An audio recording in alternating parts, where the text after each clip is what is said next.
आप सभी को प्रभु यीशु मसीह के मधुर नाम में बहुत सारी शुभकामनाएं। आज हमारे पास एक मुख्य विषय है, प्रार्थना क्या होता है। और आज हम प्रार्थना के बारे में प्रभु के वचन से सीखेंगे। बहुत सारे सवाल हैं, प्रार्थना कहाँ करें, कैसे करें, कब करें, प्रार्थना है क्या और प्रार्थना किससे करनी चाहिए। एक बार प्रभु यीशु मसीह के चेले प्रभु यीशु मसीह के पास आए लूका 11 अध्याय के पहले वचन में, और उन्होंने कहा, है प्रभु, जैसे यूहन्ना अपने चेलों को प्रार्थना करनी सिखाई है, आप भी हमें प्रार्थना करनी सिखा दें। और प्रभु यीशु मसीह ने उन्हें बताया कि प्रार्थना का तरीका क्या है। और उसने कहा, जब तुम प्रार्थना करो तो कहो, हे पिता, हे हमारे पिता। तो जो हम प्रार्थना करते हैं वो हम परमेश्वर पिता से करते हैं, ऐसा बाइबल हमें बताती है। इसके अलावा हमें कभी किसी से प्रार्थना नहीं करनी चाहिए। तो बाइबल में प्रार्थना के बारे में हमारे मन में कई एक सवाल हैं। प्रार्थना होती क्या है? दुआ, बंदगी, प्रार्थना, प्रेयर, कुछ भी बोल दीजिएगा। तो प्रार्थना क्या होती है? प्रार्थना का मतलब है बातचीत करना। प्रार्थना का मतलब मांगना, खाली मांगना नहीं है। कुछ लोग सोचते हैं सिर्फ परमेश्वर से मांगते रहो, मांगते रहो, मांगते रहो। तो ये प्रार्थना नहीं है। प्रार्थना परमेश्वर के साथ बातचीत करना और वार्तालाप करना है। तो प्रार्थना क्यों करना है? एक इंसान को प्रार्थना क्यों करना है?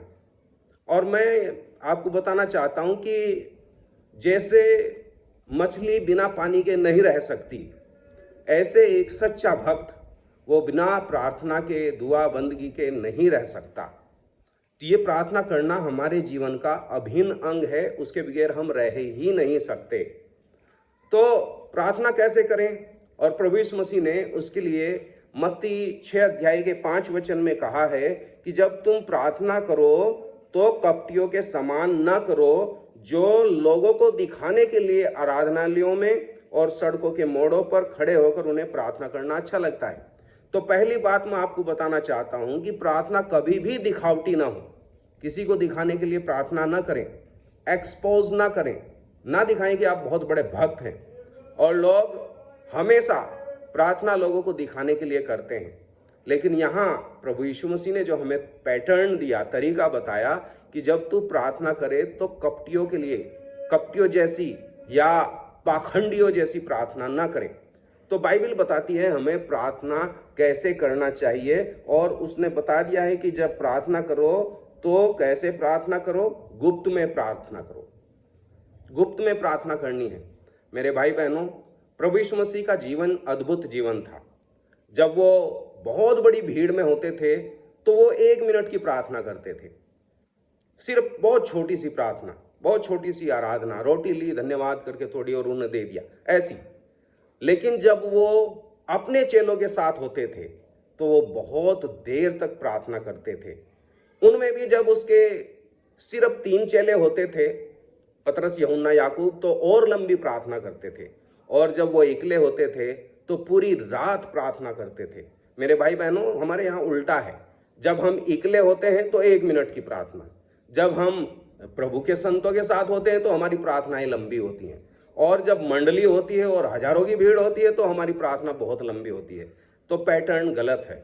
मेरे भाई बहनों, हमें प्रार्थना करना है और प्रार्थना दिखावटी न हो। दूसरा सवाल है, प्रार्थना कहाँ करें? प्रार्थना कहाँ करें? एक जमाना था कि उस जमाने में परमेश्वर ने एक प्रतिज्ञा दी थी दूसरे इतिहास के 7 अध्याय के 14-15 वचन में, और 15 वचन में कहा था कि अब से मेरी आंखें इस स्थान में लगी रहेंगी और मेरे कान इस स्थान में लगे रहेंगे, ताकि जो तुम प्रार्थना करोगे मैं सुनूंगा। लेकिन अब ऐसा नहीं है। अब ये अनुग्रह का समय है। परमेश्वर, क्योंकि वो ओमनी प्रेजेंट है, वो हर जगह विद्यमान है। आप कहीं भी प्रार्थना कर लीजिए। आप जंगल में प्रार्थना कीजिएगा, छत पर प्रार्थना कीजिएगा, घर में प्रार्थना कीजिएगा, कहीं भी प्रार्थना कीजिएगा।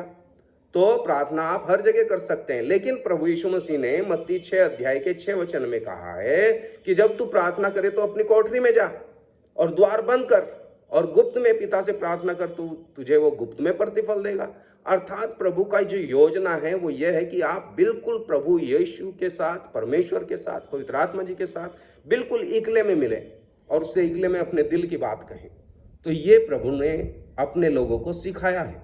अब प्रार्थना कब करना है? मैं इसका भी उत्तर दूंगा, आप प्रार्थना कभी भी कर सकते हैं। एक जमाना था, प्रभु के दास ने भजन 55 अध्याय के 17 वचन में कहा है, और उसने कहा है कि मैं भोर को, दोपहर को और शाम को, तीनों पहर, वहां ऐसा लिख रखा, मैं तीनों पहर दुहाई दूंगा और तू मेरी सुन लेगा। तो कम से कम तो 3 बार करना है। लेकिन इसका मतलब ये नहीं, प्रार्थना आप कभी भी और कहीं भी कर सकते हैं और कैसी भी परिस्थिति में कर सकते हैं। मैं उदाहरण दूंगा। प्रार्थना ऐसे है जैसे आप बात कर रहे हो फोन के ऊपर। तो फोन के ऊपर बात कैसे करते हैं? आप चलते चलते बात कर सकते हैं फोन पर, आप लेटकर भी बात कर सकते हैं फोन पर, आप बैठकर भी बात कर सकते हैं फोन पर, आप जंगल में भी बात कर सकते हैं फोन पर, छत की ऊपर चढ़ के बात कर सकते हैं। आप प्रार्थना कैसे भी कर सकते हैं, कहीं भी कर सकते हैं। तो आपका फोन सही होना चाहिए बस। जैसे आप फोन पर बात करते हैं, ऐसे ही आप परमेश्वर से कभी भी, कहीं भी, किसी भी तरीके से बात कर सकते हैं। एक टाइम मेरा पैर टूट गया, तो मैं लेटा रहता था खाट पर, अपनी चरपाई पर। तो मैं लेटे लेटे प्रार्थना करता था। क्या मेरा परमेश्वर अन्यायी है? क्या वो इतना क्रूर है कि वो नाराज हो जाएगा तू लेटे लेटे प्रार्थना कर रहा है? नहीं, आपकी परिस्थिति के ऊपर परमेश्वर देखता है। कई बार आप बस में खड़े हों तो आप खड़े खड़े प्रार्थना कर सकते हैं। तो प्रार्थना कब करना है? आप कभी भी कर सकते हैं, लेकिन कम से कम 3 बार करें। जैसे हम भोजन सुबह नाश्ता करते हैं, दोपहर में खाना लेते हैं, फिर रात का खाना लेते हैं, तो कम से कम 3 बार तो करना ही है। अब प्रार्थना किस नाम से करें या किससे करें? जैसा मैंने सबसे शुरू में कहा कि हम पिता को संबोधित करते हैं, पिता से करते हैं, लेकिन मांगते किस नाम से हैं? यीशु के नाम से। यूहन्ना 14 अध्याय के 14 वचन में ऐसा लिखा है, यदि तुम मुझसे और मेरे नाम से कुछ मांगोगे तो मैं उसे करूंगा। हमारा प्रभु वो एकदम से सुनता है, बस यीशु के नाम में सुनता है। जैसे आप अपने फोन का लॉक खोलते हैं, तो ऐसे नहीं कि आप ऐसे ही खोल देंगे, उसका एक पासवर्ड होता है, पिन कोड होता है, कुछ भी होता है, आपका कोई भी पैटर्न होगा, उसी से वो खुलेगा। ऐसे ही परमेश्वर से बातचीत करने का एक लॉक है और वो यीशु के नाम से ही खुलेगा। तो आप यीशु के नाम से प्रार्थना करें। अब प्रार्थना किसकी नहीं सुनता? भजन 66 अध्याय के 18 वचन में ऐसा लिखा है कि यदि मैं मन में अनर्थ की बात सोचता तो प्रभु मेरी न सुनता। मेरे भाई बहनों, कभी भी मन में कपट नहीं रखना। सबसे पहले ये कहना है, हे प्रभु मेरे मन को साफ कर, फिर आप प्रार्थना करें।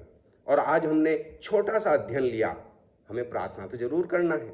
आज हमने सीखा प्रार्थना क्या है, प्रार्थना क्यों करनी है, प्रार्थना किससे करना है, प्रार्थना कहाँ करना है, प्रार्थना कब करना है, किसके नाम से करना है, और कौन सी प्रार्थना हमारा प्रभु नहीं सुनता। मेरे भाई बहनों, नित्य प्रार्थना में लगे रहो। प्रभु यीशु मसीह के जो शब्द थे, जो उन्होंने कहा, जागते रहो और प्रार्थना करते रहो, हमेशा प्रार्थना करते रहो। प्रभु आपको आशीष दे। धन्यवाद।